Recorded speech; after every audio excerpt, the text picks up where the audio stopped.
A Werewolf Shifter Romance, written by Amelia Hart. Chapter 1. White Lies. The morning sun filtered through sheer curtains, painting patterns across Violet Hayes's face as she blinked awake. For a moment she forgot what day it was. Then reality crashed over her in a wave of nervous excitement that made her wolf stir restlessly beneath her skin. Today she was getting married. Violet sat up slowly, pressing a hand to her racing heart. 27 years of careful living, of being the responsible daughter, of doing everything right, had led to this moment. In 6 hours, she would walk down the aisle and become Luna to the Silver Pine Pack. She would bind her life to Cole Hartfield, the alpha who had pursued her with such focused intensity 3 years ago at that regional shifter conference. She could still remember that first meeting. She had been there representing her father, Theodore, who had been too ill to travel. Cole had approached her during the evening reception, his dark eyes fixed on her with an interest that made her skin flush. He had been charming, sophisticated, everything an alpha should be. When he asked for her contact information, she had given it without hesitation. Their courtship had been traditional, formal. Cole respected boundaries in a way that felt safe after a lifetime of watching her younger sister Scarlett chase excitement and drama.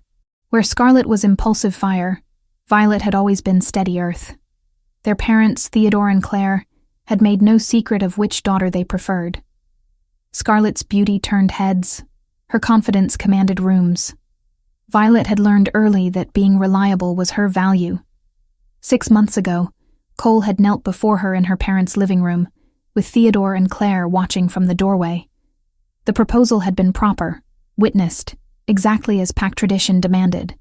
Violet had said yes, because everything made sense. Cole was a good match. The alliance would strengthen both families. Love would come with time. That was what she had told herself every time doubt crept in during quiet moments. A knock on her bedroom door pulled Violet from her thoughts. Her mother, Claire, slipped inside, already dressed in a soft blue dress that complemented her graying hair. As an Omega, Claire had always carried a gentle presence that put others at ease. This morning, though, tension lined her features. "Good morning, sweetheart," Claire said, moving to sit on the edge of the bed. "How are you feeling?" "Nervous," Violet admitted. "Is that normal?" "Completely normal." Claire reached out to tuck a strand of Violet's long, chestnut-brown hair behind her ear. The gesture was tender, but something in her mother's eyes seemed distant. "Your father wanted me to remind you that the car will arrive at 9 to take you to the venue. Cole's family will already be there, setting up." Violet nodded. The wedding Ivy lifted a small Ziploc from her purse, the kind she used when she worked inventory at the clinic. "Marcella sent this over," she said, holding up a scrap of ripped lace. "She found it in her shop's trash this morning and thought you should see it." Violet's vision tunneled. The torn piece matched her ruined gown perfectly. Same scalloped edge, same beadwork pattern. "There's more," Ivy added softly. Security pulled the building's hallway feed. "Scarlett, you carried the garment bag in at 6:12 a.m., the day of the wedding, and walked out 10 minutes later without it." Scarlett's practiced poise wavered. Her mouth opened, then closed. "Say it," Violet whispered. "Say what you did." Scarlett looked anywhere but at her. "I didn't want you to look perfect," she said at last, voice cracking. "Not when I was the one he actually wanted. Was being held at a beautiful estate on neutral territory. A location chosen carefully to respect both packs' boundaries. Everything had been planned with political precision. Theodore had insisted on it. Her father's voice carried from somewhere downstairs, gruff and commanding as always. At 58, Theodore Hayes no longer held the beta title he had earned in his youth, but he still carried the authority of it. His influence in the shifter community remained strong, built on decades of strategic relationships. It was that influence Cole wanted. Violet understood that now, even if the knowledge stung. The arrangement made sense politically. Theodore's old pack needed protection from territory disputes. Cole's Silver Pine Pack needed the legitimacy that came from allying with a respected former Beta's family. Marriage had always been about more than love in their world. Claire stood, smoothing her dress. "I'll send Scarlett up to help you get ready. She's been so excited about today." After her mother left, Violet moved to the window. Outside, Autumn had turned the trees into blazes of gold and crimson. The sight should have calmed her. Instead, it reminded her how everything was changing, how nothing would be the same after today. Another knock, this one sharper. Scarlett entered without waiting for permission, her platinum blonde hair already styled to perfection, makeup flawless. At 25, she had mastered the art of commanding attention. Her blue eyes sparkled with an energy that Violet had never quite understood. "The bride awakens," Scarlett said, her voice bright. "Ready to get you into that gorgeous dress?" They made their way to the guest room where Violet's wedding gown hung, protected in its garment bag. Scarlett had insisted on keeping it separate, claiming the main room was too crowded with preparations. Violet had appreciated the gesture at the time. Scarlett unzipped the bag with a flourish. Then she screamed. Violet rushed forward, her heart hammering. The sound that escaped her own throat was something between a gasp and a sob. Her wedding dress, the gown she had spent months selecting, that had cost more than she wanted to think about, hung in shreds. Long tears ran through the delicate lace. Dark stains, wine perhaps, soaked into the silk. The bodice gaped open where seams had been violently ripped apart. "Oh my God," Scarlett breathed, pressing her perfectly manicured hand to her mouth. "Violet, I'm so sorry. I don't understand. How did this happen?" Violet reached out with shaking fingers to touch the ruined fabric. Her wolf surged forward, fury and distress tangling into something primitive. Someone had destroyed her dress. Someone had deliberately sabotaged her wedding day. Who would do this? Violet whispered. Scarlett's face had gone pale beneath her makeup. "I don't know. But we need to figure out what to do. The wedding is in 5 hours. Panic clawed at Violet's chest. She thought of the guests already traveling to the venue, of Cole's family preparing, of her father's carefully laid plans unraveling. "Eliza," Violet said suddenly. Cole's mother had never hidden her disapproval of the match. The Luna of Silverpine Pack had wanted her son to marry someone from a more prominent family, someone with stronger political connections. Violet had felt the weight of that judgment every time they met. But even as she voiced the suspicion, it felt wrong. Eliza was cold, yes, but this kind of petty cruelty didn't match the woman's character. Eliza wielded power through words and social maneuvering, not vandalism. "We can worry about who later," Scarlett said, pulling out her phone. "Right now we need to find you another dress. There's a boutique downtown, Marcella's. They handle emergency alterations for pack events. Let me call." Violet stood frozen as her sister made rapid phone calls, her voice shifting between pleading and commanding. The dress on the hanger seemed to mock her. She wanted to shift, to run, to escape this nightmare. But betas didn't run from problems. They solved them.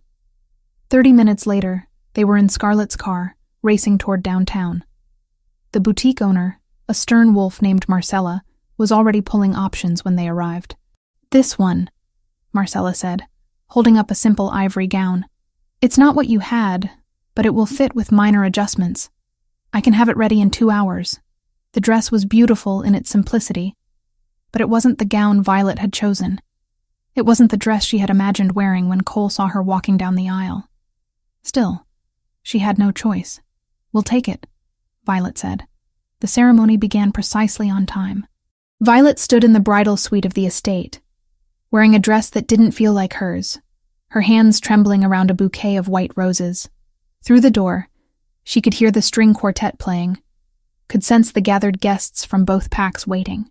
Theodore appeared in the doorway, wearing his formal suit. His gray eyes swept over her, and something flickered in his expression. Disappointment, maybe, or calculation. "You look beautiful," he said, but the words felt automatic. "Did you make this happen, Dad?" The question escaped before Violet could stop it. The deal with Cole. "Is this really about protecting your old pack?" Theodore's jaw tightened. "This alliance secures our family's future. Cole's expansion into northern territories will include protection agreements for the packs I still have influence with. Yes, I arranged it. That's what fathers do. They ensure their children's futures. By trading me like a political bargaining chip, by giving you a position of power as Luna of an important pack." Theodore's voice hardened. Scarlet will never have this opportunity. You should be grateful. The words struck like a physical blow. Even now, even on her wedding day, everything came back to Scarlet. The daughter their parents actually wanted. The music changed. It was time. Violet walked down the aisle on her father's arm, seeing everything through a haze of suppressed emotion. The estate's garden had been transformed into something from a fairy tale. White flowers everywhere, silk ribbons, guests in their finest clothing. The Silverpine pack on one side, her family's friends, and Theodore's old connections on the other. And at the altar, Cole waited. He looked perfect in his black suit, his dark hair precisely styled, his posture radiating alpha authority. When his eyes met hers, Violet searched for warmth, for love, for anything that suggested this was more than a transaction. His expression remained neutral, professional. The ceremony proceeded. Violet heard herself making vows, felt Cole's hand, cool and firm, sliding a ring onto her finger. The officiant spoke about bonds and duty and pack unity. Nothing about love, nothing about choice. When Cole kissed her, it was brief, chaste, the kiss of two people fulfilling an obligation. The reception blurred together. Violet smiled until her face ached, accepted congratulations from wolves she barely knew, danced with her new husband while everyone watched. Cole's hand rested on her waist, maintaining exactly the proper distance. He spoke to her in low tones about the guests, about politics, about pack business. Never about them. "Cole," she said during one dance. "About the honeymoon. We need to postpone," he interrupted smoothly. "There's a situation with the northern border territories. Council business. I'll need to handle it immediately. But we planned—" "Violet." His voice carried that alpha edge that made her wolf want to submit. "This is important. You understand duty. It's one of the things I respect about you. Respect. Not love. Not desire. Respect." They left the reception in separate cars, Cole heading to pack headquarters for his emergency meeting, Violet driven to the apartment they were supposed to share. The driver helped her carry her bags inside, then left her alone in the unfamiliar space. Violet stood in the middle of the living room, still wearing her backup wedding dress, and felt the weight of her choices crushing down. This was her first night as a married woman, and she was completely alone. Her phone buzzed, a text from Cole. "Don't wait up. This might take all night." She looked around the empty apartment, at the life she had just committed to, and felt her wolf howl inside her chest. This wasn't how it was supposed to be. This wasn't how any of it was supposed to feel. Violet sank onto the couch, careful not to wrinkle her dress, and wondered if the ruined gown had been an omen. A warning she had been too afraid to heed. Chapter 2. Unveiled Betrayal. 2 weeks of marriage felt more like 2 years. Violet had tried everything to settle into her new role as Luna of Silverpine Pack, but the apartment she shared with Cole remained cold and unwelcoming despite her attempts to make it home. She hung curtains, arranged furniture, cooked meals that went uneaten. Cole was never there. Each morning he left before sunrise, claiming urgent pack business. Each night he returned well after midnight, reeking of stress and something else Violet couldn't quite identify. When she tried to initiate conversation, he responded with monosyllables.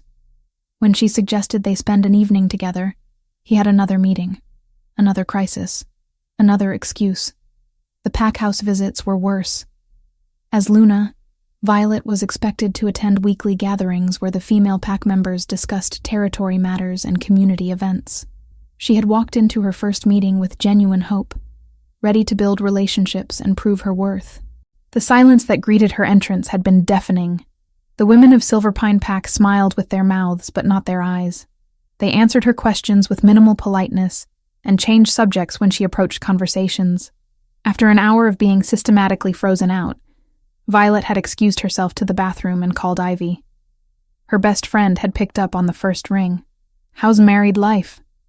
Ivy's voice was bright with forced cheer. "Ivy, something's wrong," Violet had whispered, pressing her back against the bathroom door. "Cole barely speaks to me. The pack women treat me like I'm invisible. This isn't what marriage is supposed to feel like. Give it time," Ivy had said. but her tone suggested she didn't believe her own words. You're adjusting to a new pack. These things take time. Now, standing in the produce section of the grocery store on a Tuesday afternoon, Violet heard her phone buzz. Ivy's name flashed on the screen. I need to see you, Ivy said without preamble. Can you meet me at the coffee shop? The one near your parents' house? 20 minutes later, Violet slid into a booth across from her best friend. Ivy's expression was troubled, her usual confidence replaced by obvious discomfort. What is it? Violet asked, though part of her didn't want to know. Ivy pulled out her phone, scrolling through social media. I've been watching your sister's Instagram. Violet, look at this. The photos were innocuous at first glance. Scarlet in various cafes, restaurants, parks. But as Ivy scrolled, a pattern emerged. In the background of several shots, barely visible, was a man. The same man. Dark hair, broad shoulders, a tribal tattoo visible on one forearm. Cole. This was posted 3 days ago, Ivy said, enlarging an image. And this one last week. They're always in the same places at the same times. Either it's the world's biggest coincidence or they're seeing each other, Violet finished, her voice hollow. The words should have hurt more than they did. Instead, Violet felt a strange numbness spreading through her chest. It made sense. It explained everything. Cole's distance, the pack's coldness, the destroyed wedding dress that had forced her into a backup gown. I could be wrong, Ivy said quickly. Maybe I'm seeing patterns that aren't there. But Violet was already standing, gathering her purse. I need to go home. Violet, wait. Let me come with you. No. I need to see this for myself. The drive back to the apartment felt surreal. Violet's wolf paced restlessly beneath her skin, sensing her distress.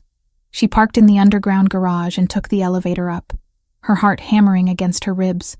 The apartment was supposed to be empty. Cole had left that morning claiming a full day of territorial negotiations. Violet unlocked the door quietly, stepped inside, and heard voices from down the hall. From Cole's home office. She moved silently across the hardwood floor, her shifter stealth making her footsteps soundless. The office door stood slightly ajar. Through the gap, she could see Scarlet adjusting her blouse, tucking it back into her skirt. Her lipstick was smudged, her hair mussed.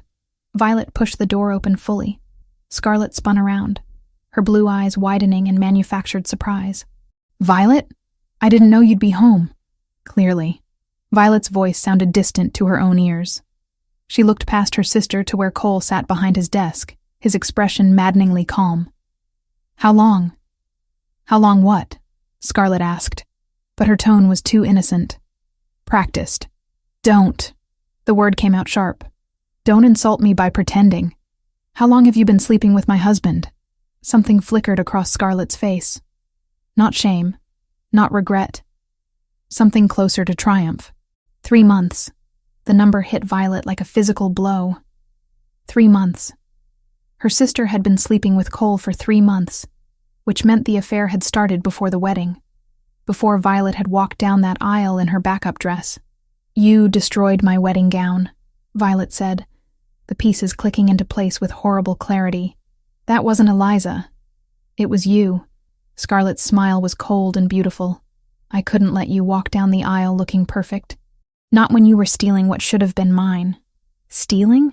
We're talking about my husband. Your husband. Scarlet laughed, the sound sharp and cruel. He was never yours, Violet. He was always mine. From the moment we met at that charity gala 6 months ago. Do you really think Cole chose you? Plain, boring, responsible Violet? Cole finally stood, moving around the desk. His expression remained neutral, as if they were discussing weather rather than betrayal. Violet, we need to talk. You think? Violet's hands were shaking. Her wolf wanted to surge forward, to shift, to tear something apart. She forced the animal down through sheer will. Tell me this is a mistake. Tell me I'm misunderstanding what I'm seeing. You're not misunderstanding anything. Cole's voice was matter of fact. Scarlet and I have been involved for months. The marriage to you was necessary for political reasons. Your father's connections, his influence with the northern packs. I needed those alliances to expand Silver Pine territory. The clinical way he spoke about using her made Violet's stomach turn. You married me for politics? You stood in front of our families in packs and lied? I made a strategic decision for the good of my pack. That's what alphas do. And Scarlet? Violet turned to her sister. What's your excuse? How could you do this? Scarlet's expression hardened. You've always gotten everything, Violet. Mom and Dad's approval for being the good daughter. Every opportunity handed to you because you're so responsible. Well, Cole wants me. He chose me. And there's nothing you can do about it. Violet's phone buzzed. She ignored it. It buzzed again and again. Cole glanced at his own phone, and something shifted in his expression. He looked at Scarlet, who was also checking her messages. A silent communication passed between them. What? Violet demanded. Scarlet's hand drifted to her stomach in a gesture so deliberate it had to be planned. I'm pregnant. The world tilted. Violet gripped the edge of Cole's desk to steady herself. What? Found out this morning. Scarlet continued, her voice dripping with false sweetness. Cole's going to be a father. Our baby is due in 8 months. Cole moved to Scarlet's side, his hand resting possessively on her waist. The gesture was intimate, familiar. Everything he had never been with Violet. I want Scarlet as my Luna, Cole said. We need to end this marriage. I'll arrange for a formal separation immediately and provide financial compensation. Separation? Violet's voice cracked. You want me to just disappear so you can play house with my sister? I need the marriage to remain legally valid for now, Cole clarified. The territorial agreements with your father are contingent on our union. But we'll live separately. Eventually, when the political situation stabilizes, we'll pursue dissolution through the council. You're keeping me chained to you for politics while you build a life with her? The reality of it crashed over Violet in waves. You planned this. All of it. Cole's silence was confirmation enough. Violet's phone rang. Her mother's name flashed on the screen. With numb fingers, she answered. Mom? Violet, honey, come home. Claire's voice was thick with tears. Your father just told me everything. Please come home. The drive to her parents' house blurred together. Violet found herself sitting in her childhood bedroom, her mother hovering anxiously while her father paced. I had no idea, Theodore said, his face ashen. Cole assured me he cared for you. The agreements, the territory protections, it was all supposed to secure our family's future. You sold me, Violet said flatly. You traded your daughter for political favors, and Cole took the deal and my sister. I thought, Theodore's voice broke. I thought I was protecting us. The Northern Packs needed Silver Pine's support. Cole promised expansion, protection. I already signed everything. The agreements are finalized. So you sacrificed me for nothing. Violet laughed, but the sound was hollow. Cole got what he wanted. He has your connections, your influence, and he gets to keep Scarlet as his real Luna, while I'm just a name on paper. Claire moved to sit beside Violet on the bed, wrapping an arm around her shoulders. This isn't your fault, sweetheart. None of this is your fault. But it felt like it was. Violet had walked into this marriage with open eyes, had ignored every warning sign, had convinced herself that duty and responsibility mattered more than love. She had been so determined to be the good daughter that she had handed herself over to be used. Another knock on the door. Ivy entered without waiting for permission, her arms full of boxes. I raided your apartment while Cole was out. Got your clothes, your personal things. You're staying here until we figure this out. Over the next hours, Violet's childhood bedroom transformed into a refuge. Ivy unpacked while Claire made tea that went cold. Theodore sat in the hallway, his head in his hands, looking older than his 58 years. Friends from her father's old pack called with hollow condolences. News of the separation was already spreading through the shifter community. By nightfall, Violet lay in her old bed, staring at the ceiling. Her phone kept buzzing with messages, pack members expressing false sympathy, Cole's lawyer sending preliminary separation documents, Scarlet's social media posts, already announcing her pregnancy with careful omissions about the father. Ivy climbed into bed beside her, just like they had done as teenagers. I'm so sorry, Vi. I should have known, Violet whispered. The destroyed dress, the cold ceremony, the way he looked at me like I was a business transaction. I should have run. You trusted him. That's not a weakness. But it felt like one. Violet had built her entire identity on being reliable, responsible, trustworthy, and she had been too blind to see that not everyone shared those values. That some people, like Cole and Scarlett, valued ambition and desire over honor and family. Her wolf whimpered inside her chest, wounded and confused. Violet closed her eyes and let the numbness wash over her. Tomorrow she would have to face the reality of her situation. Tonight, she just wanted to stop feeling anything at all. Chapter 3. Moonlit Boundaries. 1 month. 30 days since Violet's world had shattered into pieces too small to reassemble.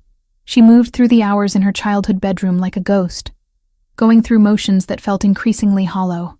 Her wolf, once a steady presence beneath her skin, had become erratic, unpredictable. Sometimes it surged forward at the slightest provocation. Other times, when Violet tried to shift, nothing happened. "It's the trauma," her mother Claire said gently, sitting on the edge of Violet's bed. "Your wolf is protecting you the only way it knows how." But it didn't feel like protection. It felt like losing another piece of herself. Ivy had taken to visiting daily, bringing food that Violet didn't eat, and news from the outside world that she didn't want to hear. Scarlett had posted pregnancy photos on social media, her hand resting on a barely visible bump. Cole had been seen at pack functions with her on his arm. The Silver Pine wolves whispered about the separation, about the Luna who had failed to hold her alpha's interest. "You need to get out of here," Ivy said one afternoon, setting down a bag from the local deli. "Just for a few days. Clear your head." "I can't." Violet stared at the ceiling, counting the cracks in the plaster. "What if Cole needs to contact me about the legal arrangements? What if you lose yourself completely while waiting for scraps from a man who never deserved you?" Ivy's voice was sharp with frustration. "Vi, you're disappearing. I can see it happening and it's terrifying." Violet sat up slowly. Her reflection in the mirror across the room showed someone she barely recognized. Hollow cheeks, dark circles under once bright green eyes, hair that needed washing. The responsible daughter had become a cautionary tale. "Where would I even go?" she asked. "Your grandmother's cabin, the one up near Riverbend Territory. It's been sitting empty since she passed. You loved it there as a kid." The memory surfaced through the fog. Summer vacation spent in a small cabin surrounded by pine trees, her grandmother teaching her to identify animal tracks and edible plants. That had been before the family had fractured, before Scarlett had become the favorite, before Violet had learned that love was conditional. "It's isolated," Ivy continued. "No one to judge you. No one to tell you how you should be feeling. Just you and the forest." "I don't know if I can shift properly," Violet admitted. "What if I get stuck?" "Then you get stuck. At least you'll be somewhere you can work through it without an audience." 2 days later, Violet found herself driving up a winding mountain road, her car packed with basics. The cabin appeared through the trees exactly as she remembered. Small but sturdy, with a wraparound porch and windows that looked out onto endless forest. Her grandmother had left it to her in the will, a gesture that had confused Violet at the time. Now she understood. Her grandmother had known she would need a sanctuary. The interior smelled of cedar and dust. Violet spent the first day cleaning, washing sheets that had been stored in the closet, sweeping away cobwebs. Physical work felt good, purposeful. By the time night fell, her muscles ached in a way that was almost pleasant. She stood on the porch as darkness settled over the forest. The moon was nearly full, its light filtering through the canopy. Her wolf stirred, restless and yearning. How long had it been since she had run? Weeks, maybe longer.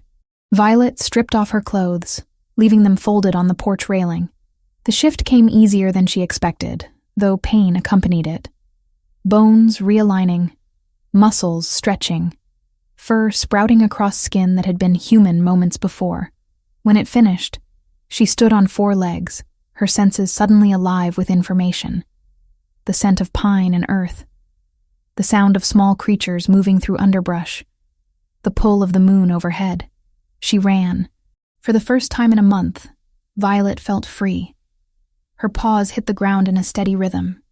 Trees blurred past. The night air filled her lungs with each breath. She ran without direction, without purpose, simply reveling in movement and speed, and the pure animal joy of existing in this form.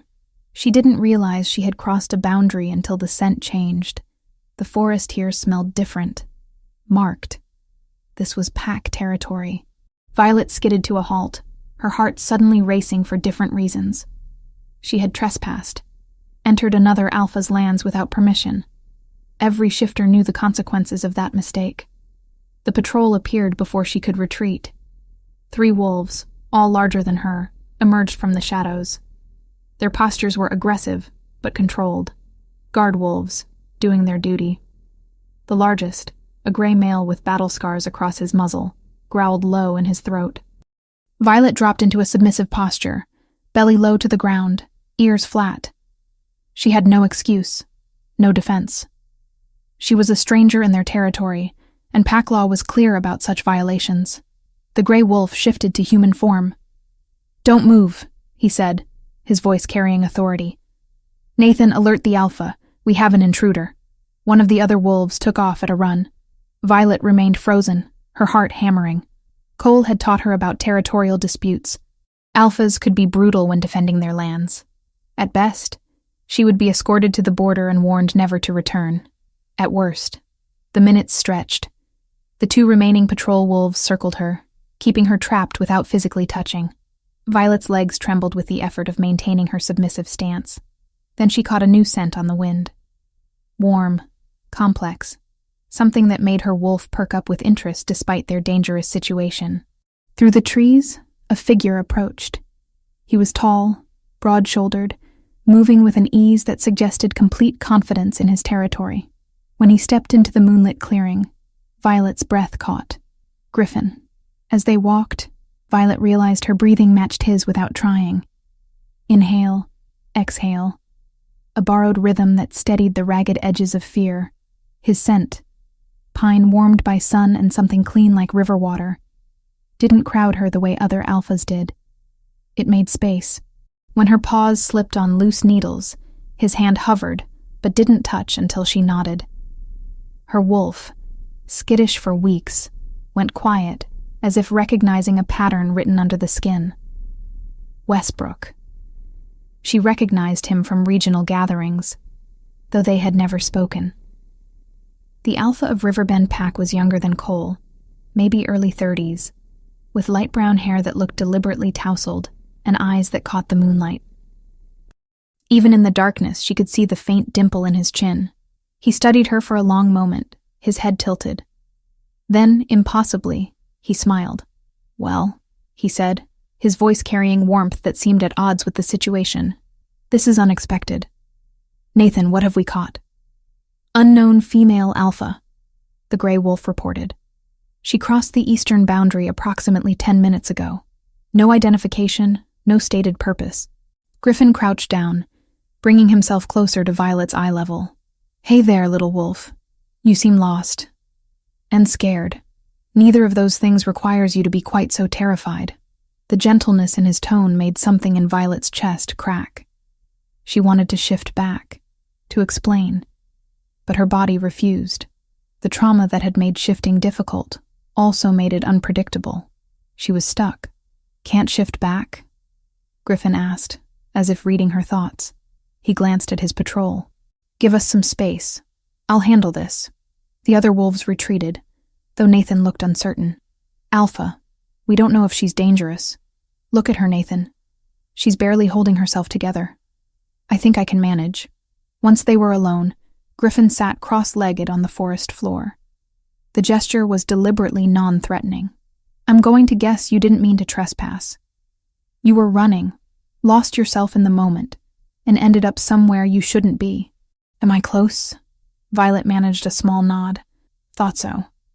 Been there myself, actually. First year as alpha, I was so stressed I shifted and ran straight through 3 different territories before I realized what I'd done. Caused a diplomatic incident. My beta still brings it up at parties. Despite everything, Violet felt the smallest flutter of amusement. So, here's what we're going to do, Griffin continued. I'm going to walk you back to the border. We'll take it slow. And I'm going to talk the entire way because silence is boring and you look like you could use a distraction. Sound good? Another nod. Griffin stood, brushing dirt from his jeans. Come on then. Stay close. They walked through the forest at an easy pace. True to his word, Griffin talked. He told her about the time his patrol had mistaken a very large dog for a rogue wolf and chased it through town. About the pack member who insisted on baking experimental desserts that usually ended in disaster. About the ongoing debate over whether movie night should feature action films or comedies. His voice was steady, calming. The stories were clearly meant to distract, to ease the tension in her frame. Violet found herself listening, her fear gradually receding. This wasn't how alphas were supposed to act. They were meant to be stern, commanding, focused on power and dominance. Griffin seemed more interested in making her comfortable. You're in pain, he said suddenly, his tone shifting. Shifting hurts you right now. Physical pain, not just the normal discomfort. Violet faltered in her steps. How had he known? I can smell it, Griffin explained. And I can see it in the way you're moving. Trauma does that sometimes. Makes the shift unpredictable. Makes everything harder. He paused. Whatever you're going through, whatever brought you to my territory tonight, I'm sorry. The kindness in his voice was too much. Violet felt her control slipping. She needed to shift back. Needed to explain.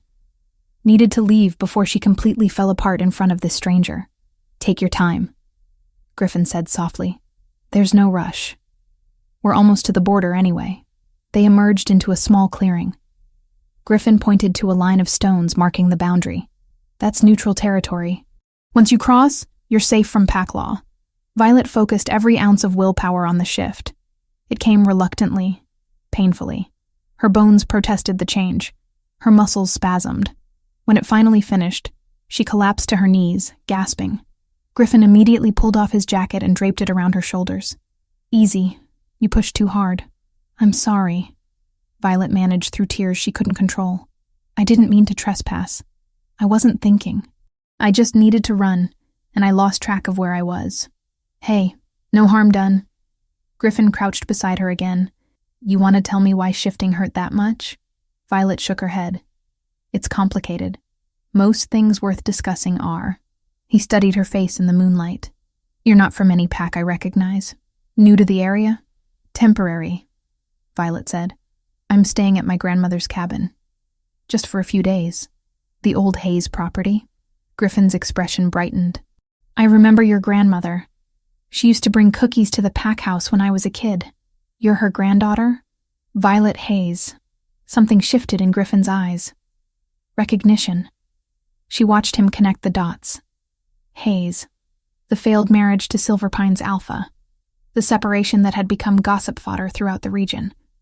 But instead of pity or judgment, Griffin simply said, Well, Violet Hayes, I'm Griffin Westbrook, and I'm glad you're okay. He stood, pulling a phone from his pocket. I'm going to give you my number. If you need anything while you're here, call. If you want to run but you're worried about crossing boundaries again, call. If you just need someone who won't ask questions, call. Why would you do that? Violet asked. You don't know me. Griffin smiled, and the dimple appeared in his chin. Because everyone needs someone who understands what it's like to lose control sometimes. And because you looked like you needed a friend tonight more than you needed an alpha enforcing territory rules, he helped her to her feet, steadying her when she swayed. Get some rest. Your wolf will feel better after you've slept. Violet watched him disappear back into his territory, his jacket still warm around her shoulders. In her hand, his phone number glowed on her screen. For the first time in a month, she felt something other than despair. It was small, fragile, barely there at all, but it felt remarkably like hope. Chapter 4. Roots and Renewal. 3 nights after her encounter with Griffin, Violet woke at 2 a.m, drenched in sweat, her heart racing so fast she thought it might burst through her ribs. The nightmare had been vivid, Cole's voice telling her she was worthless, Scarlett laughing, the wedding dress in shreds, her parents watching with disappointment etched across their faces. She stumbled out of bed, legs shaking, and barely made it to the bathroom before she was sick. Her reflection in the mirror showed someone she didn't recognize. Wild eyes, trembling hands, the panic attack. The healer's hands were steady and cool against Violet's pulse. "Your wolf isn't failing you," she said, listening to Violet's breath. "She's overprotecting you." Acute betrayal trauma can scramble the feedback loop between human mind and animal instinct. Your shifts stall, come late, or hurt. We treat it like any torn muscle. Slow exposure, consistent grounding, and someone you trust talking you back when panic spikes. Will it stop? It won't vanish overnight, the healer said, but it will answer to patience and practice. You're already mending. Gripped her chest like a vice, making it impossible to breathe properly. Her phone sat on the nightstand. Griffin's number glowed on the screen from where she had saved it. Violet stared at it for a long moment, pride warring with desperation. She barely knew him. He was an alpha with responsibilities. It was the middle of the night. Her fingers dialed before conscious thought could stop them. He answered on the second ring, his voice alert despite the hour.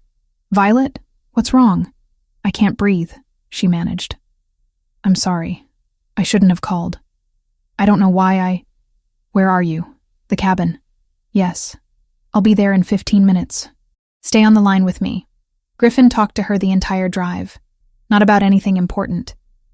Just steady conversation about his beta Nathan's terrible cooking skills, about the pack member who kept accidentally setting off the fire alarms during full moon gatherings, about the ongoing debate over whether werewolves could actually enjoy vegetables, or if that was a myth. His voice anchored her. By the time headlights swept across the cabin windows, Violet's breathing had steadied enough that she could unlock the door. Griffin stood on her porch holding a thermos and a paper bag from the 24-hour diner in town. Chocolate, the solution to most of life's problems. Also French fries, because sometimes carbs help. Violet found herself laughing despite everything. "You brought me comfort food at 2 a.m. I brought me comfort food. You just happened to benefit." He held up the bag. "Can I come in?" They sat on the cabin floor with their backs against the couch, the thermos of hot chocolate between them. Griffin didn't ask what had triggered the panic attack. Instead, he told her about taking over as alpha at 28 when his father had unexpectedly stepped down. "I had no idea what I was doing," Griffin admitted, stealing one of Violet's fries. "My first pack meeting, I accidentally called for a vote on something that alphas traditionally just decide. Nathan spent the next hour explaining why I'd just undermined my own authority. But you figured it out," Violet said. "Eventually, with a lot of mistakes along the way." His honey-colored eyes found hers.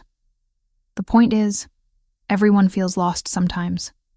Everyone has moments where they can't breathe, where the weight of everything crashes down. It doesn't make you weak. It makes you human. Or, wolf.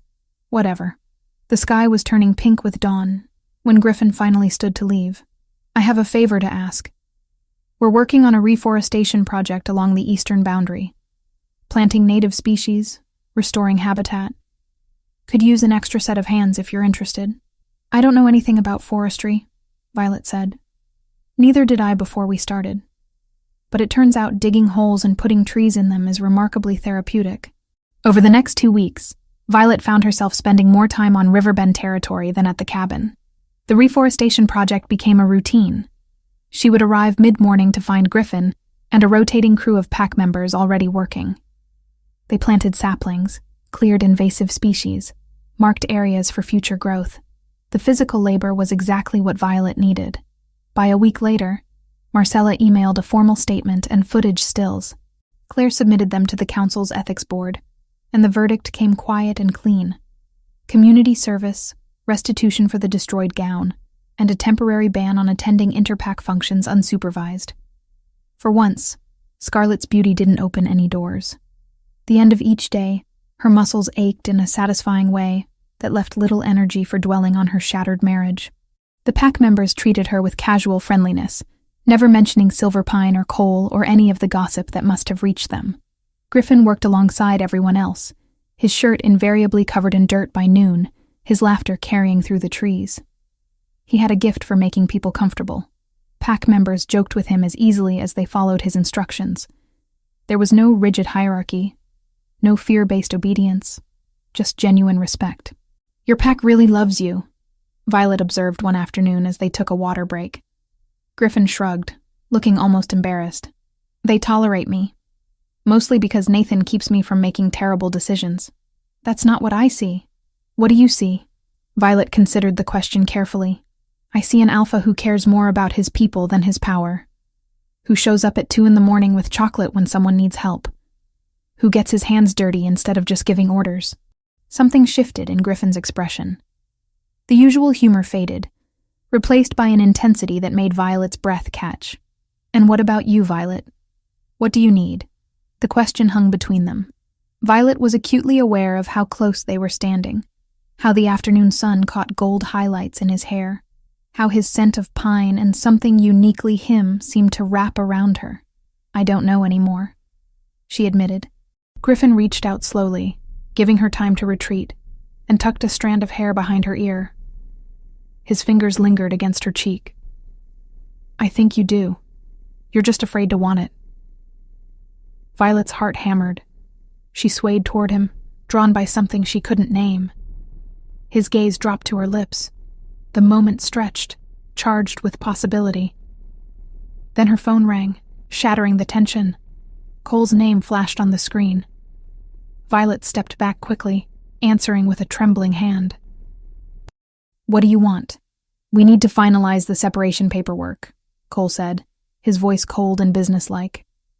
Where are you? That's none of your concern. It is if you're ignoring legal documents. I'm sending my lawyer to your parents' house.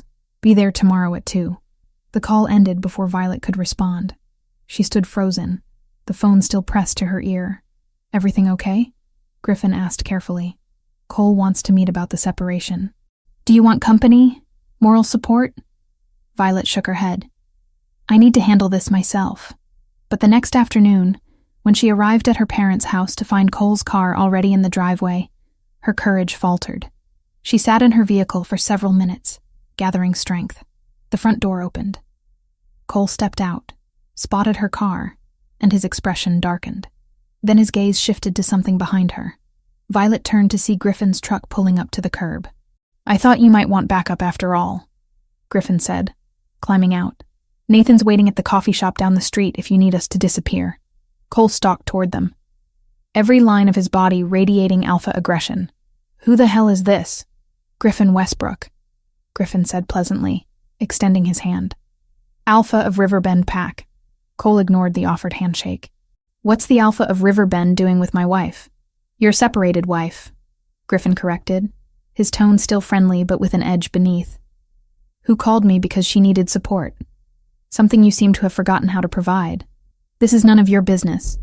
Actually, when you make Violet uncomfortable enough that she needs someone else there, it becomes my business. Violet stepped between them before the territorial posturing could escalate. Cole, let's just get this over with. But Cole's attention was fixed on Griffin, his nostrils flaring as he scented the air. You've been spending time together. I can smell him on you. We're friends, Violet said firmly. That's allowed, even in a separation. Friends. Cole's laugh was harsh. How convenient. You couldn't hold my interest, so you're already moving on to another alpha? The words struck like physical blows. Violet felt her wolf surge forward, fury replacing fear. But before she could respond, Griffin moved smoothly between them. That's enough, Griffin said, his voice carrying alpha command now. You don't talk to her that way. You have no authority here. Cole snarled. Actually, we're on neutral ground, which means pack hierarchy doesn't apply. Griffin's pleasant demeanor had vanished completely, replaced by something cold and dangerous. What does apply is basic decency, which you seem to lack. For a moment, Violet thought they might actually fight. Both alphas were tense, ready to shift at the slightest provocation. The air crackled with supernatural energy. Stop. Violet's voice cut through the tension. Both of you. Griffin, thank you, but I can handle this. Cole, you want me to sign papers? Fine. But you don't get to comment on my life anymore. You lost that right when you chose my sister. She pushed past both of them into the house. Her parents were in the kitchen, pretending not to have witnessed the scene outside.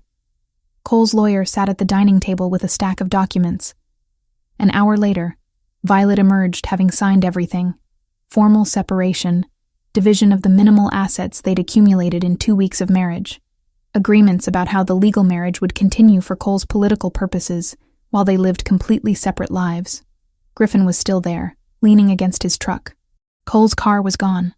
"You waited," Violet said. "Of course I waited." Griffin straightened. "Are you okay?" "I don't know." Violet felt exhausted down to her bones.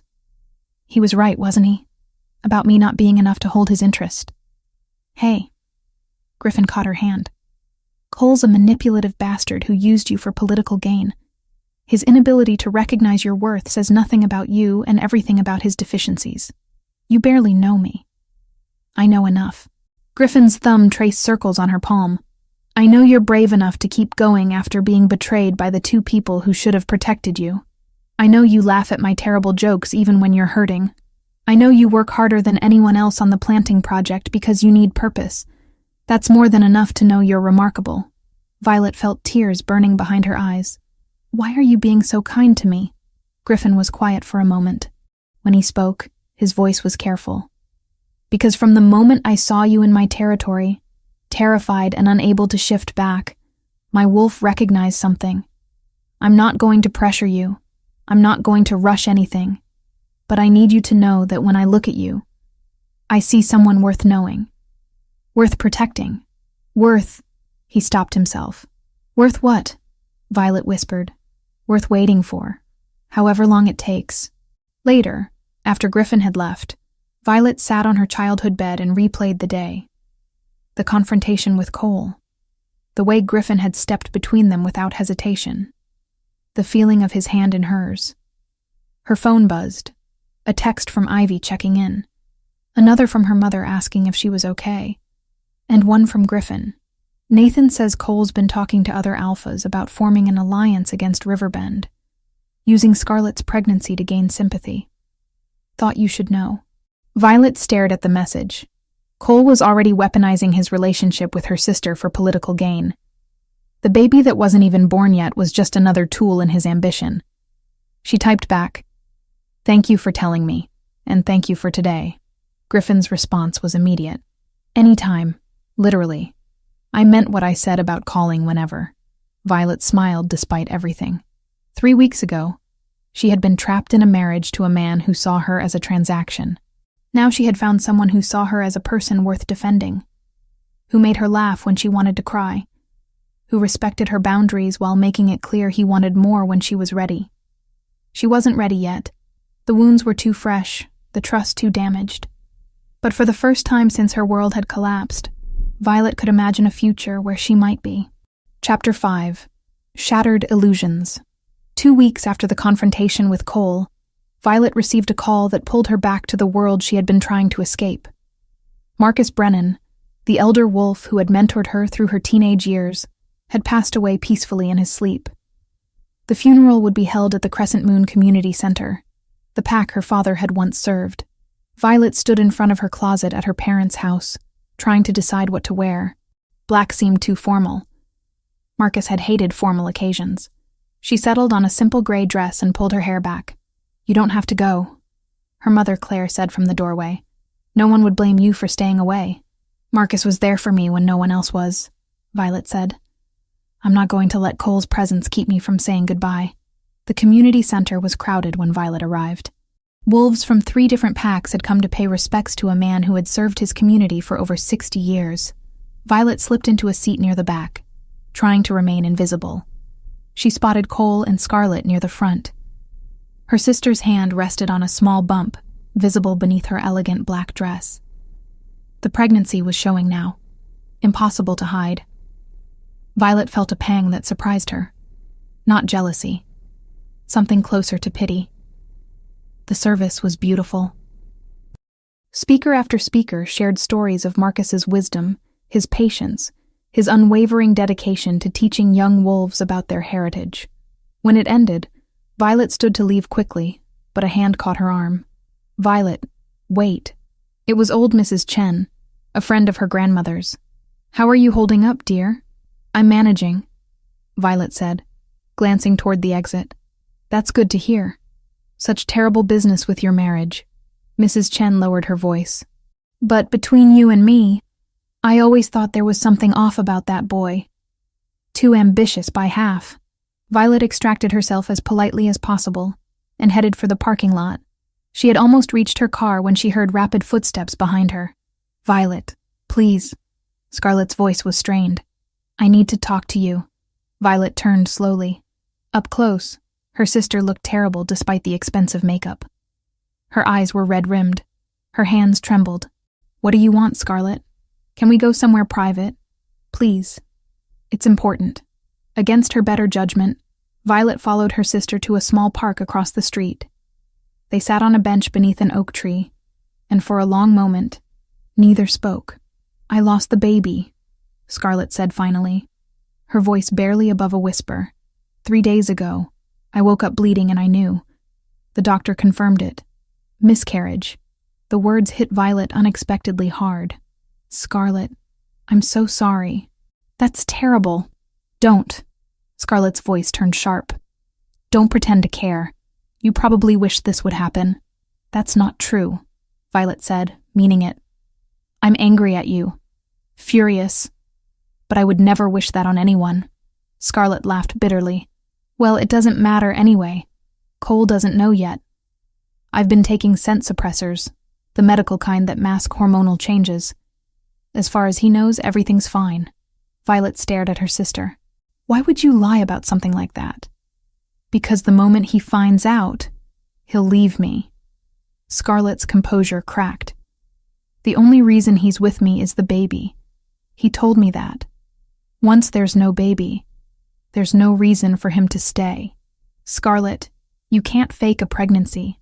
Eventually, I know. Scarlett's voice rose, then dropped. I know. But I need time. Time to figure out what to do. Time to make him fall in love with me for real.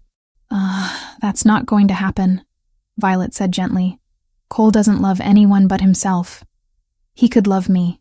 If I just try harder. If I'm everything he needs. Scarlett grabbed Violet's hands. Please don't tell him.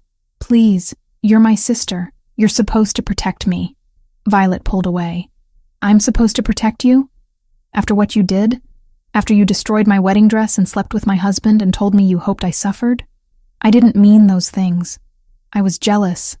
I've always been jealous of you. Jealous of me? Violet's voice rose despite her attempt to stay calm. You were Mom and Dad's favorite. You got everything you ever wanted. What could you possibly be jealous of? You were good, Scarlett shouted. You were responsible and smart and everyone respected you. I was just pretty. That's all anyone ever saw. So when Cole looked at me like I was something more than a decoration, I couldn't let go, even if it meant hurting you. Violet stood. I can't help you, Scarlett. I'm sorry about the baby. I truly am. But I can't fix this for you. Please, Scarlett begged. I have no one else.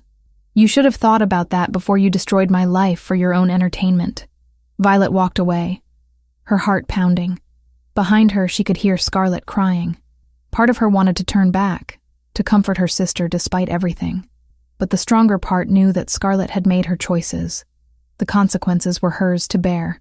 The confrontation with Scarlett should have been the worst part of the day. It wasn't. Violet returned to her parents' house to find a tense atmosphere. Her father Theodore sat at the kitchen table, his face drawn. Her mother Claire stood by the sink, her posture rigid. What's going on? Violet asked. Theodore looked up, and something in his expression made Violet's stomach drop. Sit down, Violet. I'd rather stand. Your mother and I have been talking about a lot of things, about the choices I made, about why I made them. Theodore's hands clenched on the table. You deserve the truth. About why I pushed you into the marriage with Cole. About why I always seem to favor Scarlett. Theodore, don't, Claire said quietly. She needs to know, Claire. She's earned that much. Violet sank into a chair, her legs suddenly unable to support her weight. Your mother wasn't my first mate, Theodore began. I was bonded before when I was 23. Her name was Catherine. She was beautiful, vibrant, everything I thought I wanted. We had 3 years together before she died in a rogue attack. Violet's breath caught. She had never known her father had been bonded before. I was destroyed, Theodore continued. I thought I would never feel anything again. And then I met your mother. And slowly, I learned to live again. We had you first. And you were perfect. Strong, intelligent. Everything a father could want in a daughter. Then why? Violet started. Let me finish. Theodore's voice was rough. 2 years later, Scarlett was born. And the moment I saw her, I saw Catherine. The same blonde hair, the same blue eyes, the same smile.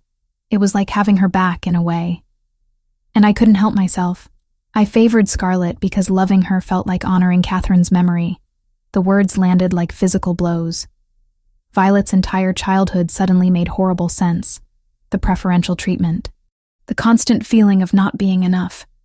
It had never been about her at all. It had been about a dead woman she had never met. You sacrificed me for a ghost, Violet whispered. I sacrificed you for nothing, Theodore said, his voice breaking. I destroyed my relationship with you to preserve a memory. And when Cole offered his political alliance, I saw it as a way to give you value, to make up for years of treating you like you were less important. By selling me to a man who never wanted me? I thought it was a good match. I thought... Theodore's voice failed. Claire moved suddenly, her hand cracking across her husband's face. The sound echoed through the kitchen. Theodore didn't flinch. That's enough, Claire said, her voice shaking with fury. 55 years I've watched you choose a memory over your living daughter. I've kept quiet because I thought you would eventually see what you were doing. But you never did. You just kept hurting her. Claire. No. I'm done being silent. Claire moved to stand beside Violet's chair, her hand resting protectively on her daughter's shoulder. Violet is brilliant, compassionate, strong. She has been holding this family together while you've been lost in the past, and you repaid her by treating her like she was disposable. Theodore looked up at his wife, then at Violet. I'm sorry. I know it's not enough. I know I can't fix what I've broken. But I'm sorry. Violet stood, Claire's hand falling away. I need to leave. Violet, please. Her mother started. I can't be here right now. I just can't. She drove back to the cabin in a daze, her father's words echoing in her mind. Everything she had believed about herself, about her worth, had been built on a foundation of someone else's grief. She hadn't been unloved, because she was unlovable. She had been unloved, because she reminded her father that his first mate was gone. The realization should have been freeing. Instead, it felt like another betrayal. Violet parked the car and walked into the forest without conscious thought. Her wolf was howling inside her chest, frantic and wounded. She needed to shift, needed to run, needed to escape the crushing weight of knowledge she hadn't wanted. The shift came wrong, painful. Violet's bones cracked and reformed, but her human mind stayed present, tangled with her wolf's instincts. She could feel herself losing control, her animal nature surging forward to escape the emotional agony.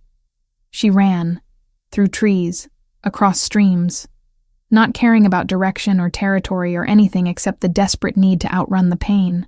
Her wolf pushed harder against her consciousness, demanding full control. If Violet let go, if she surrendered to the animal completely, she might never come back. Shifters who lost themselves to their wolves rarely recovered their humanity. The thought should have terrified her. Instead, it felt almost appealing. What was human Violet anyway? A daughter unwanted by her father. A wife betrayed by her husband. A sister despised by her sibling. Maybe it would be better to just let go, to become only wolf, without memory or heartbreak. She was so lost in her spiral that she didn't sense the other presence until strong hands caught her mid-shift, human fingers tangling in her fur. Violet, stop. Griffin's voice cut through the chaos. I've got you. You're safe. She snarled, snapping at his hands. Her wolf saw him as a threat, something preventing her escape. I know you're hurting. Griffin didn't let go, even when her teeth grazed his arm. I know everything feels impossible right now, but you can't do this. You can't let your wolf take over completely. You'll lose yourself. Another voice, female. Vi, please, come back. Ivy appeared beside Griffin, her face pale with fear. Whatever happened, we can fix it. Just come back. The sound of her best friend's voice penetrated the fog. Violet's wolf hesitated, confused by the familiar scent. That's it, Griffin said gently. His hands moved to cradle her wolf's head, his touch firm, but careful. You're stronger than this, stronger than the pain. Come back to us. His voice carried alpha command, but it was gentle, coaxing rather than forcing. Violet felt her human mind gaining ground, pushing back against her wolf's desperate bid for control. The shift back was agony, worse than anything she had experienced before. When it finished, she collapsed into Griffin's arms, naked and shaking and sobbing so hard she couldn't breathe. I've got you, Griffin murmured, wrapping his jacket around her. You're safe. I promise you're safe. Ivy knelt beside them, her hand rubbing circles on Violet's back. What happened? Everything, Violet managed between sobs. My father, Scarlet, Cole. It's all too much. Shh, Griffin said, pulling her closer. We're going to take you back to the cabin. You're going to rest. And tomorrow, when you're ready, we'll figure this out together. They half carried her back, Griffin holding her against his chest, while Ivy walked ahead to open doors and prepare the bed. Violet barely registered the movement. She was exhausted beyond anything she had ever felt, wrung out emotionally and physically. Griffin laid her gently on the bed, pulling blankets over her.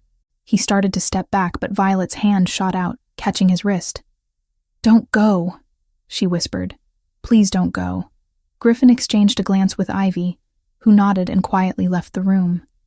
Then he sat on the edge of the bed, his hand finding Violet's. I'm not going anywhere, he said. My father never loved me, Violet said, the words spilling out. Not really. I was just a reminder that his first mate was dead. And Scarlet hates me because I was the good daughter, even though Dad didn't care. And Cole used me. Everyone just used me. Not everyone, Griffin said quietly. Ivy loves you. Your mother loves you. And He stopped, his jaw working. What? Violet asked. Griffin was silent for a long moment. When he spoke, his voice was careful. From the moment I found you in my territory, terrified and unable to shift back, my wolf recognized you, not as pack, not as friend, as mate. Violet's breath caught. I'm not telling you this to pressure you, Griffin continued quickly. I'm telling you because you need to know that not everyone sees you as something to use. Some of us see you as someone worth knowing, worth protecting, worth... He stopped again. Worth what? Violet whispered, echoing their conversation weeks ago. Worth everything, Griffin said simply. But I'll wait. However long it takes for you to heal, to trust again, to be ready, I'll wait. Violet stared at this man who had appeared in her life at her lowest moment, who had showed her kindness without expecting anything in return, who had defended her against Cole, who had just prevented her from losing her humanity entirely. I'm broken, she said. You're healing, Griffin corrected. There's a difference. He stayed beside her until she fell asleep, his presence a steady anchor in a world that had tilted too far off its axis. And somewhere in the darkness before sleep claimed her completely, Violet realized that maybe, eventually, she could learn to trust again, to hope again, to believe that she deserved the kind of love Griffin was offering. But not yet. First, she needed to survive. Chapter 6. Blood and Victory.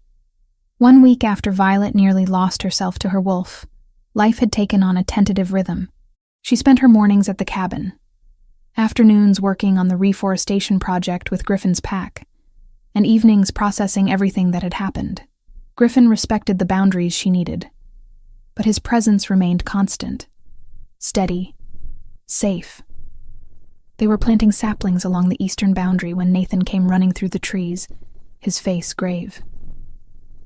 Alpha, we have a situation, Nathan said, barely winded despite the sprint. Cole Hartfield and a dozen of his warriors just crossed into our territory. He's demanding to see Violet. Griffin's expression hardened instantly. How many warriors? 12, all armed and in fighting stance. Violet's stomach dropped. This is my fault. I should leave before. You're not going anywhere, Griffin said firmly. He turned to Nathan. Alert the pack. Full defensive formation, but no aggressive moves unless I give the order. Violet stays with me. They met Cole at the main clearing, where territorial disputes were traditionally settled. Griffin's pack had assembled quickly, forming a protective semicircle behind their alpha. Cole stood with his warriors spread out in an intimidating display of force. Violet, Cole called out, ignoring Griffin entirely. We need to talk. Alone. Anything you need to say, you can say in front of witnesses, Violet replied, her voice steadier than she felt. Cole's jaw tightened. The separation was supposed to be temporary. I've decided it's time for you to return home. Our marriage remains legally valid, and pack law states that you're trespassing on my territory with an armed force, Griffin interrupted, his voice carrying alpha command. That's an act of aggression. I'm reclaiming my wife. Your separated wife who wants nothing to do with you, Griffin countered. Leave. Now. Cole's eyes flickered with something dangerous. You have no say in this, Westbrook. Violet is bound to me by legal marriage, witnessed by both packs and ratified by the regional council. Those agreements give me the right to demand her presence. Griffin stepped forward, placing himself between Cole and Violet. Those agreements were built on fraud. You used her for political gain while sleeping with her sister. Any alpha with integrity would dissolve the bond immediately. Integrity? Cole laughed coldly. This from the alpha who's been harboring another man's wife for weeks. How convenient that she ended up in your territory. In your bed. I'm not in his bed, Violet said sharply, though heat flushed her cheeks. And even if I were, it wouldn't be any of your concern. You gave up the right to care about my life when you chose Scarlett. Cole's expression twisted. Scarlett lied about the pregnancy. She lost it weeks ago and said nothing. Do you understand what that means? I gave up political stability, my mother's approval, everything, for a child that doesn't exist. So Scarlett's lie had been discovered. Violet felt a pang of something that might have been pity if she weren't so focused on Cole's current threat. That's between you and Scarlett, Violet said. It has nothing to do with me. It has everything to do with you. Cole's control was slipping. Without the pregnancy, without Scarlett, I need the marriage to remain valid. Your father's connections, the territorial agreements. So this is still about politics, Violet said quietly. Even now, you see me as nothing more than a useful tool. I see you as my legal wife who is refusing her duty. Something inside Violet snapped. Weeks of trauma, betrayal, and fear crystallized into cold fury. She stepped around Griffin, ignoring his warning growl. You want me back? Then fight for it, Violet said, her voice carrying across the clearing. I challenge you to a dissolution duel. Winner takes everything. Loser accepts the council's judgment without appeal. Shocked silence fell over both groups. Dissolution duels were rare.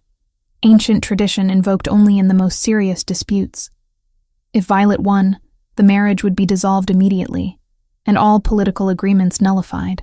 If Cole won, she would be bound to return to him with no legal recourse. Violet, no, Griffin said urgently.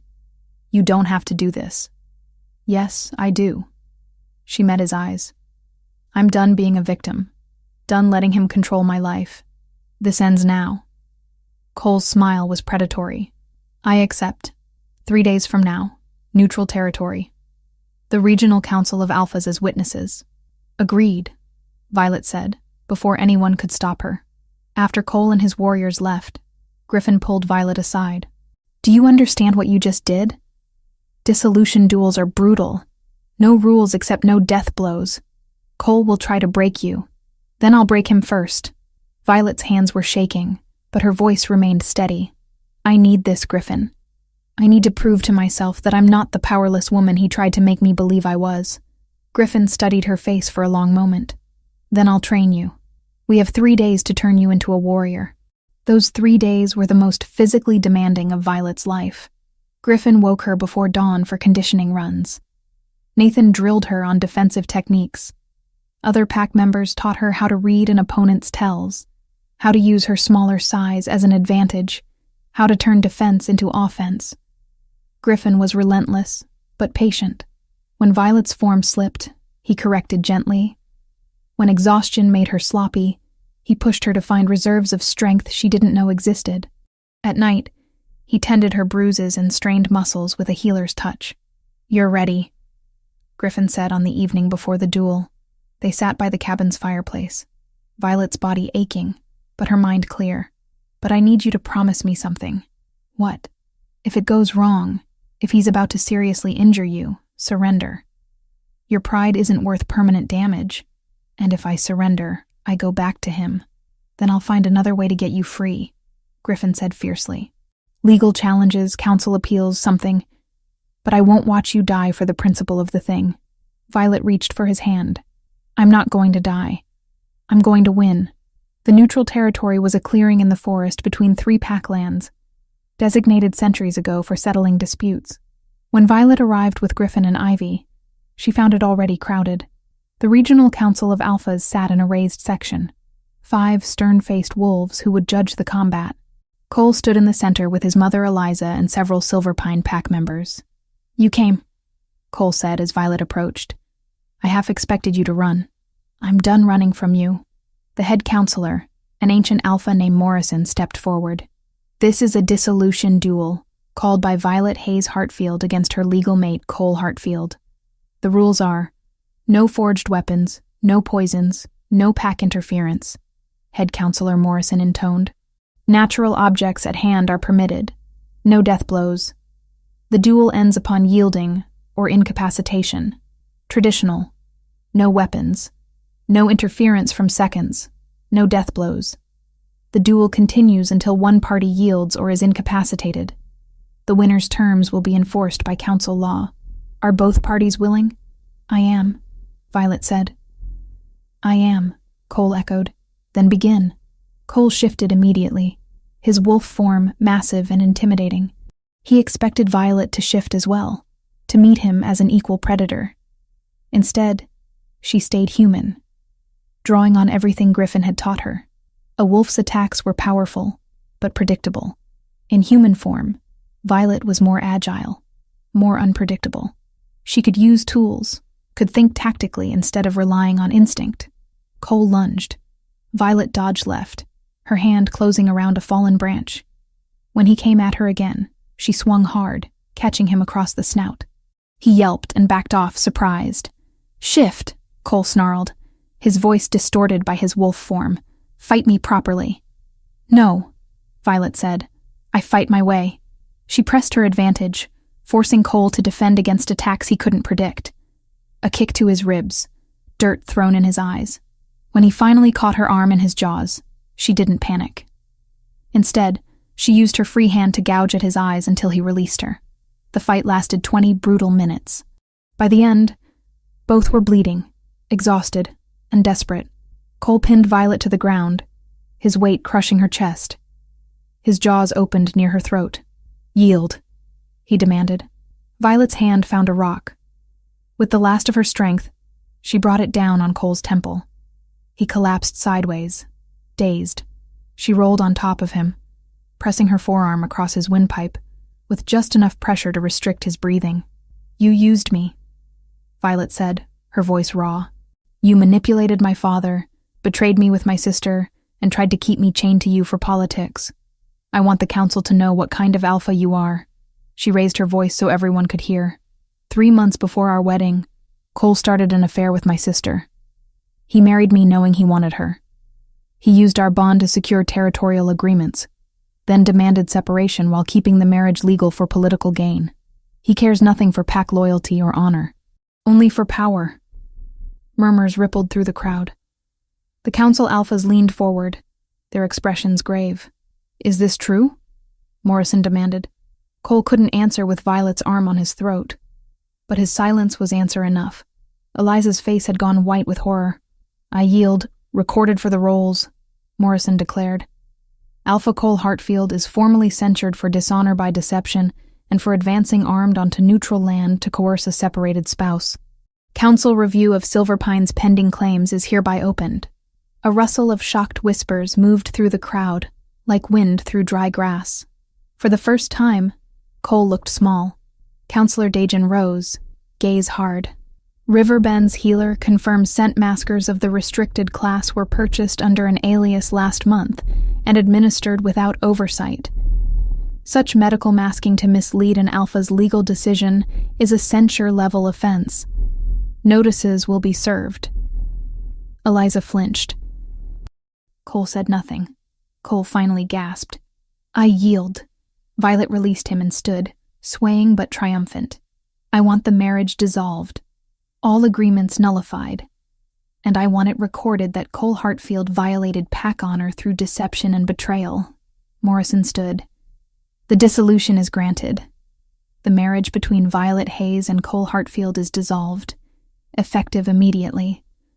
All territorial agreements built on said marriage are nullified. He turned to Cole. You've brought shame to your pack, Alpha Hartfield. The council will be reviewing your other territorial claims. Consider your standing diminished. Griffin was beside Violet in an instant, steadying her. You did it, he said, wonder in his voice. You actually did it. I did. Violet agreed. Then her legs gave out. Griffin caught her, lifting her into his arms. I've got you. Ivy appeared on Violet's other side, tears streaming down her face. That was the most terrifying and amazing thing I've ever seen. As Griffin carried Violet away from the clearing, she caught sight of her parents in the crowd. Theodore looked stricken. Claire was crying, but smiling. Violet managed a small wave before exhaustion claimed her. Later, in the pack house where Griffin's healer tended her injuries, Violet lay on a medical cot, feeling every bruise and cut. Griffin sat beside her, holding her hand. I'm free, Violet said, marveling at the words. Actually, legally free. You are, Griffin confirmed. And you fought like a warrior to get it. I had a good teacher. You had the strength all along. I just helped you remember it. Violet turned to face him fully. His honey-colored eyes were warm with pride and something deeper. She thought of everything he had done for her. The midnight chocolate. The patient training Griffin watched her stance settle into something old and remembered. That weight shift. Who taught you that? Marcus Brennan, Violet said, breath fogging in the cold. He used to make me shadow box in the community center after everyone left. Said a beta's best weapon was timing. Good, Griffin replied, circling. Then we're not teaching. You're retrieving. And piece by piece, her body remembered what grief had buried. The way he had stood between her and Cole without hesitation. The way he made her laugh when she wanted to cry. The way he had waited, respecting her healing process, even when his wolf recognized her as mate. Griffin, she said softly. Yeah? Thank you. For everything. For seeing me when I couldn't see myself. He smiled, the dimple appearing in his chin. Always. Violet leaned forward slowly, giving him time to understand her intention. When their lips met, it was gentle at first, tentative. Then Griffin's hand came up to cup her face, and the kiss deepened.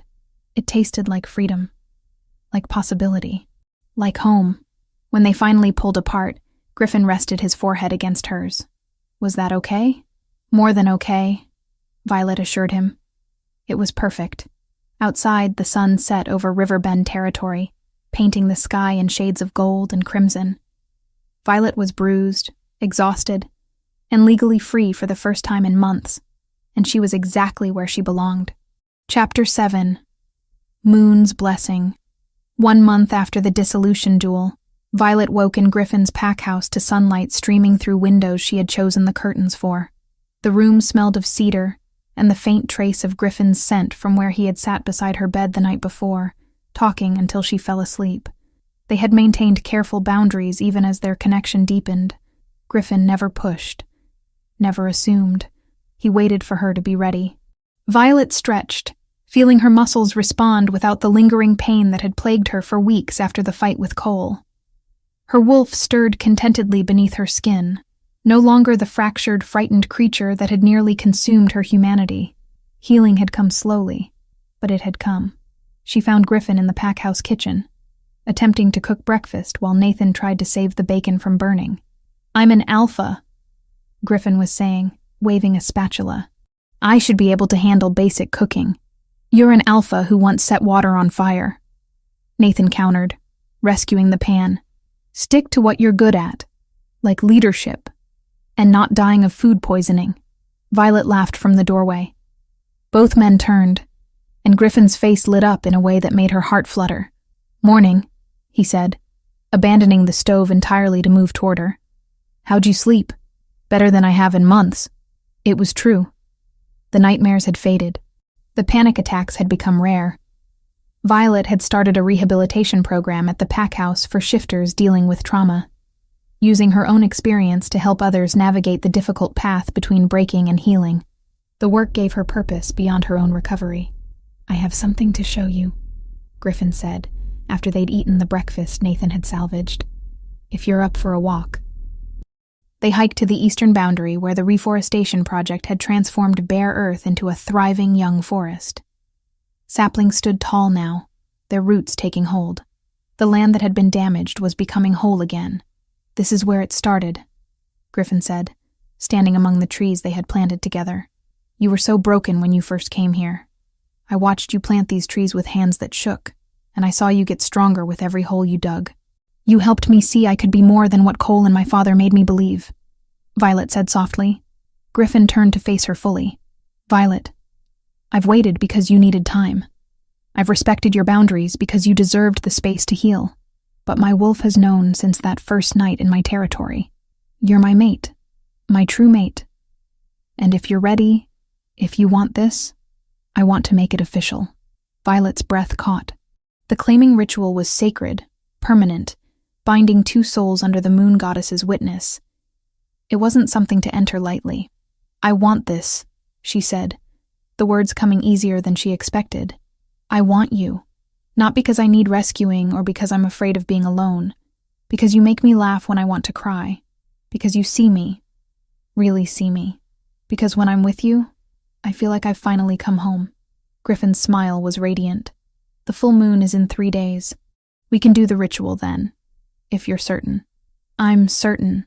The claiming ritual required preparation. Violet spent 2 days with the pack's elders learning the traditional words, understanding what the bond would mean. She would become Luna of Riverbend. But more than that, she would become Griffin's mate in the eyes of the moon goddess and all shifter law. On the night before the ritual, Eliza Hartfield appeared at the pack house demanding to speak with the council. "My son's loss of status has damaged Silverpine's standing," Eliza said coldly when the regional council assembled. The dissolution was based on false testimony. Violet manipulated the council with emotional appeals while ignoring Cole's legitimate rights as her legal husband. Griffin stood beside Violet, his hand finding hers. The council witnessed the duel. They heard the testimony. Cole's deception was exposed by his own actions. "Nevertheless, I'm petitioning for a review," Eliza continued. "And I'm formally objecting to any mate bond between Violet Hayes and Alpha Westbrook. Such a union would be built on the ruins of my son's marriage." Alpha Morrison, who had presided over the duel, leaned forward. "Mrs. Hartfield, your son married Violet under false pretenses while carrying on an affair with her sister. He maintained the marriage for political gain after demanding separation. The council found his actions dishonorable. There are no grounds for review." "Then let me speak plainly," Eliza said, her gaze shifting to Violet. "I knew about the affair. I knew Cole was sleeping with Scarlett before the wedding. I said nothing because I believed it would force the marriage to fail, giving my son an excuse to dissolve it and marry someone more suitable." The admission hung in the air. Violet felt Griffin's hand tighten around hers.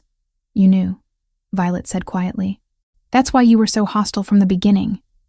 You wanted me to fail. I wanted my son to have a Luna worthy of his station," Eliza said. "You were always going to be temporary. I simply hoped you would realize it faster. Your son got exactly the Luna he deserved," Griffin said, his voice carrying alpha command. "A manipulative opportunist who lied about a pregnancy to keep his attention. Meanwhile, Violet has shown more honor and strength than Cole could ever understand." Morrison stood. "Mrs. Hartfield, your objection is noted and denied. The claiming ritual will proceed as scheduled. This council has spoken." After Eliza left, Violet felt surprisingly calm. The final piece of the puzzle had fallen into place. Eliza's hostility hadn't been about Violet's worth. It had been about protecting her son's ambition at any cost. "Are you okay?" Griffin asked once they were alone. "I'm better than okay," Violet said. "She doesn't get to define my value anymore." None of them do. The full moon rose over Riverbend territory in brilliant silver glory. The pack gathered in the clearing designated for sacred ceremonies, forming a circle around the ritual space. Violet wore a simple white dress, her long chestnut hair loose around her shoulders.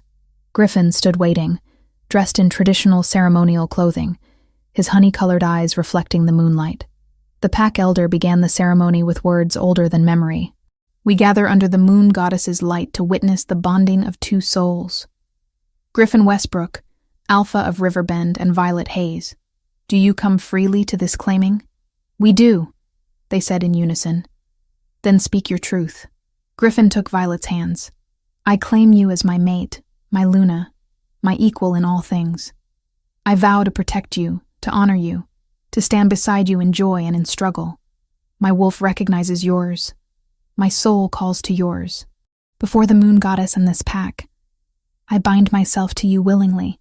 Violet's voice was steady despite the emotion flooding through her. "I accept your claim.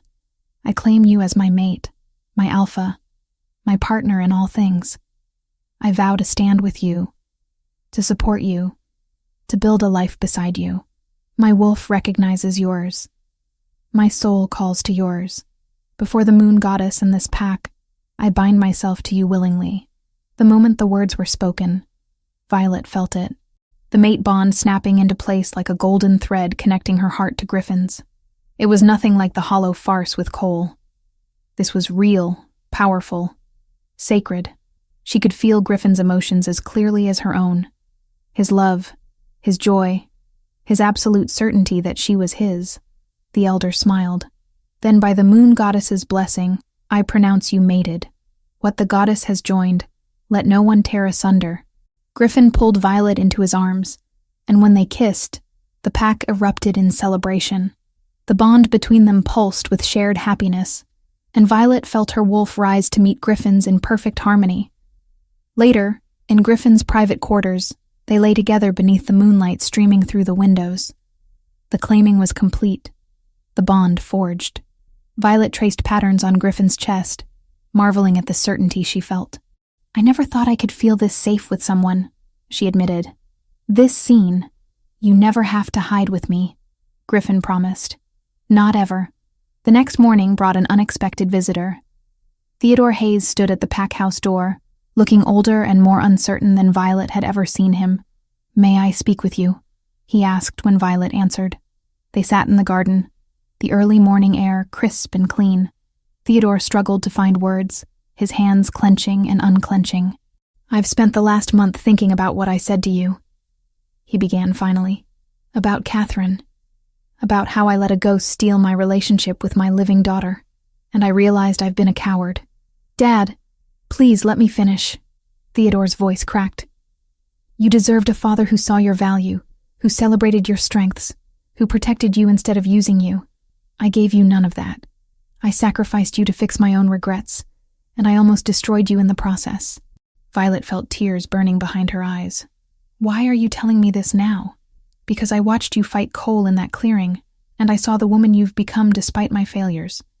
Because you deserve to know that your worth was never in question. Only my ability to see it." Theodore met her eyes. "I'm sorry, Violet, for all of it. And I understand if you can't forgive me." Violet was quiet for a long moment, feeling the weight of years of hurt and disappointment. But she also felt Griffin's presence through their new bond, steady and reassuring.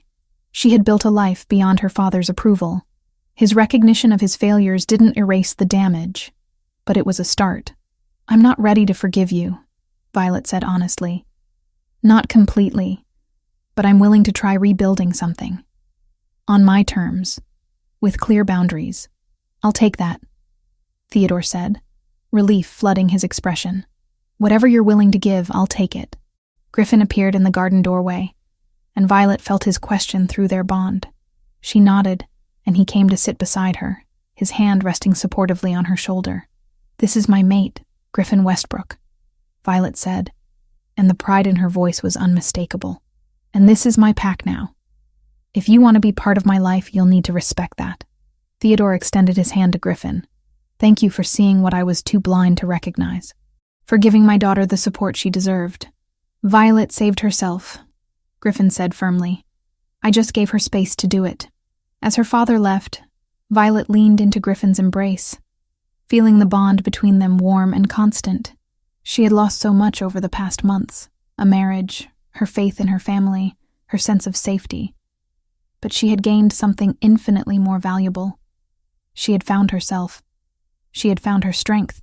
And she had found a love that was real, chosen, and absolutely hers. Chapter 8. New Territory. 6 months after the claiming ritual, Violet stood at the podium in the Riverbend Community Center, addressing a room full of shifters who had come from 5 different packs to hear about the trauma rehabilitation program she had developed. Recovery isn't linear, Violet said, her voice steady and confident. Some days you'll feel strong. Other days, the weight of what happened will make it hard to breathe. Both are normal. Both are part of healing. She spoke from experience. The nightmares had faded but occasionally returned. The scars from her duel with Cole had healed but remained visible when she shifted. She had learned to wear them as evidence of survival rather than shame. After the presentation, pack members approached with questions and gratitude. A young female beta who had been rejected by her mate thanked Violet for making her feel less alone. An older wolf whose pack had been destroyed by rogues asked about joining the support groups Violet facilitated weekly. Griffin waited by the door, pride radiating through their mate bond. When the crowd finally dispersed, he wrapped an arm around her waist. You were amazing, he said, pressing a kiss to her temple. 5 packs represented today. Word is spreading about what you're building here. We're building, Violet corrected. I couldn't do any of this without the pack's support. Without yours. They walked back to the pack house together, their hands intertwined. The territory that had once been foreign now felt like home. Violet knew every trail, every landmark, every member of the pack by name. As Luna, she had responsibilities that extended beyond the rehabilitation program. She mediated disputes, organized community events, represented Riverbend at regional council meetings. The work fulfilled her in ways she hadn't known were possible. Nathan met them at the entrance, holding a tablet. Alpha, Luna, we've got confirmation. The regional council approved the sanctuary proposal. The land is officially ours. Violet felt joy surge through the mate bond as Griffin grinned. They approved it? All of it? Every acre. The designation goes into effect next month. The Wolf Sanctuary had been Violet's dream project since becoming Luna. A protected territory on the border where wild wolves could live safely, away from hunters and human development. Griffin had supported the idea immediately, helping her navigate the complex bureaucracy of land acquisition and environmental protection laws. We need to celebrate, Griffin said, pulling Violet close. This is huge. Later that evening, the pack gathered for an impromptu celebration. Ivy appeared with champagne she had apparently been saving for exactly this occasion. To the Luna who makes things happen, Ivy said, raising her glass. And to my best friend, who never stopped fighting for what matters. Violet hugged Ivy tightly. Thank you for never giving up on me, even when I'd given up on myself. That's what family does, Ivy said. She had been formally named Beta Female of Riverbend 3 months ago, a position she filled with the same fierce loyalty she had always shown Violet. Besides, someone had to keep you from making terrible decisions. It's practically a full-time job. The celebration continued into the night. Pack members congratulated Violet, shared stories about wildlife they hoped the sanctuary would protect, and made plans for the dedication ceremony.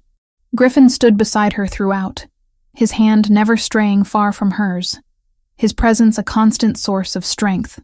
As the crowd thinned, Violet noticed an envelope that had been left on the gift table. Her name was written in familiar, shaky handwriting. She opened it to find a letter from Scarlet. The writing was stilted, clearly composed with help from a counselor. Scarlet wrote about the rehabilitation facility where she had been living for the past 4 months, working through alcohol dependency and the self-image issues that had driven so many of her destructive choices. She didn't ask for forgiveness. She didn't make excuses. She simply acknowledged the damage she had caused and expressed hope that someday They might find a way to be sisters again. Violet folded the letter carefully. She wasn't ready to forgive Scarlet. Maybe she never would be. But she could acknowledge that her sister was trying to change, to become better than the person who had destroyed a wedding dress out of spite and jealousy. She wrote a brief response that night. "I'm glad you're getting help. I hope you find peace. That's all I can offer right now." It was honest. It was enough. 2 days later, Cole appeared at the border of Riverbend territory. He requested a formal audience with the Alpha and Luna, following proper protocol for once. Griffin wanted to refuse, but Violet agreed to meet him with Nathan present as witness. They met in a neutral clearing. Cole looked diminished somehow, his confidence stripped away. News had spread about how he had lost half his territory to a rival pack after the regional council's investigation exposed years of shady political maneuvering. The Silver Pine pack that had once seemed so powerful was now struggling to maintain relevance. "I came to apologize," Cole said without preamble, "for everything, for using you, for the affair with your sister, for trying to force you back after the separation. You deserved better." Violet studied the man who had once held so much power over her life. She felt nothing. No anger, no satisfaction, not even pity, just a distant recognition that he was someone who had briefly been part of her story, but no longer mattered. "I don't forgive you," Violet said calmly. "And I don't hate you either. I just don't think about you anymore. You're part of a past I've moved beyond." Cole flinched. "I understand. I just wanted you to know that I see now what I lost, what I threw away. You didn't lose me, Cole. You never had me. You had a transaction, a political arrangement. That's all it ever was." After Cole left, Griffin pulled Violet into his arms. "You okay?" "Better than okay," Violet said, meaning it. "He doesn't get to live in my head anymore. He doesn't get any space in my life at all." The next afternoon brought a visit from Theodore and Claire. They had been coming regularly since the claiming, slowly rebuilding their relationship with Violet on her terms. The progress was gradual, but real. Theodore had started therapy to work through his grief over Catherine. Claire had become more assertive, no longer allowing her husband to dictate family dynamics. They sat in the garden behind the pack house, drinking tea while Griffin tactfully gave them privacy. "Your mother and I wanted to tell you in person," Theodore said. "We're selling the house, moving to a smaller place closer to your mother's sister in the Northern Territories." "That's a big change," Violet said carefully. "It's time," Claire said, reaching for Violet's hand. "That house holds too many painful memories. Too many years of me being silent when I should have spoken up. We need a fresh start, and we wanted to give you this," Theodore said, sliding an envelope across the table. Inside was a check for a substantial amount. "Money from your grandmother's estate that should have gone to you years ago. We held on to it because I thought I knew better how to invest it. I was wrong. It's yours to use however you see fit." Violet stared at the check. The amount would fully fund the sanctuary for its first 3 years of operation. "This is too much. It's not nearly enough to make up for what we cost you," Theodore said. "But it's a start. Use it for the sanctuary. Your grandmother would have loved that." After her parents left, Violet sat in the garden for a long time, processing. The relationship with her father would never be what it should have been. Too much damage had been done. But they were finding a way forward that was honest, even if it wasn't close. That was enough. The sanctuary dedication ceremony took place on a brilliant autumn day, the forest ablaze with gold and crimson. Regional council members attended, along with representatives from conservation groups and packs from across 3 territories. Violet stood beside Griffin at the entrance to the protected land. A ribbon stretched across the trail that led into the sanctuary. Griffin addressed the crowd first, speaking about the importance of preserving wild spaces and protecting the wolves who shared their nature. Then he turned to Violet. "My Luna has shown me that strength isn't just about fighting. It's about healing. It's about taking something broken and making it whole again. This sanctuary represents that vision, a place where what was once threatened can now flourish. It's my honor to give her the stage." Violet stepped forward, her voice carrying clearly across the assembled crowd. "6 months ago, I stood in this forest, broken and lost, convinced I had no value. Today, I stand here as Luna of Riverbend, as the founder of this sanctuary, as proof that our worst moments don't define us. They refine us.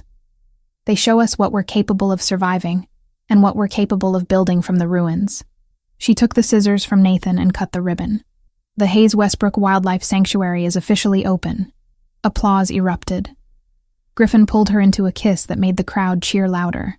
Through their bond, Violet felt his absolute joy, his pride, his unwavering love. As the crowd dispersed to tour the sanctuary trails, Griffin and Violet walked to the highest point of the protected land. Below them, forest stretched in every direction, wild and beautiful and safe. "I keep thinking about that wedding dress," Violet said quietly, "the one Scarlet destroyed. At the time it felt like the worst thing that could happen, like an omen of everything that would go wrong. And now?" Griffin asked, his arm around her waist. "Now I think maybe it was exactly what needed to happen. That dress was for a marriage built on lies. I needed it destroyed so I could find my way to something real." Griffin turned her to face him, his honey-colored eyes warm with love. "You found your way to yourself.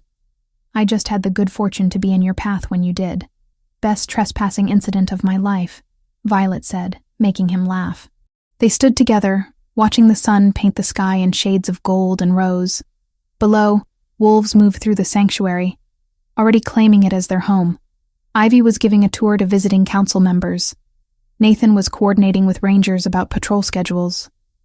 The pack was thriving, and Violet was part of it. She had lost so much over the past year. A marriage, her faith in her family, her sense of safety, but she had gained infinitely more. She had found her strength, her purpose, her true mate. She had learned that being broken wasn't the same as being defeated, that healing was possible, that she deserved love that was real and chosen and absolutely hers.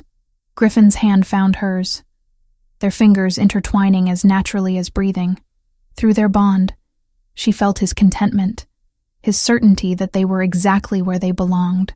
The future stretched before them, full of possibility and promise, and Violet was ready for all of it.